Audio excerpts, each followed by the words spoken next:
Today I would like to show you how you can transfer files from Poco F4 to an Android device. Begin with opening Play Store on both smartphones and installing free app called Send Anywhere. When you're ready, just open it.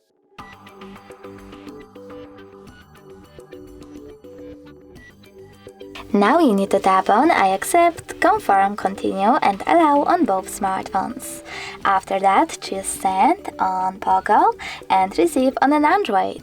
Then select all of those type of dots on your Poco smartphone and click on Send over here.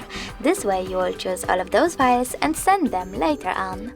It will take a long time to do it now, so I'll go with only one photo. Choose Send and tap on Got It.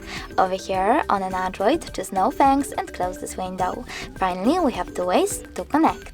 If you want to, you can scan this QR code by tapping on this scanning icon on an Android, then selecting while using the app or only this time and pointing your device's camera at the code. But you can also input this key here if you wish to and connect your smartphones by choosing Receive. Now, after a literally couple of seconds, as you can see, my photo was successfully sent. Thanks so much for watching. If you enjoyed this video, smash that like button, comment and don't forget to subscribe. Bye!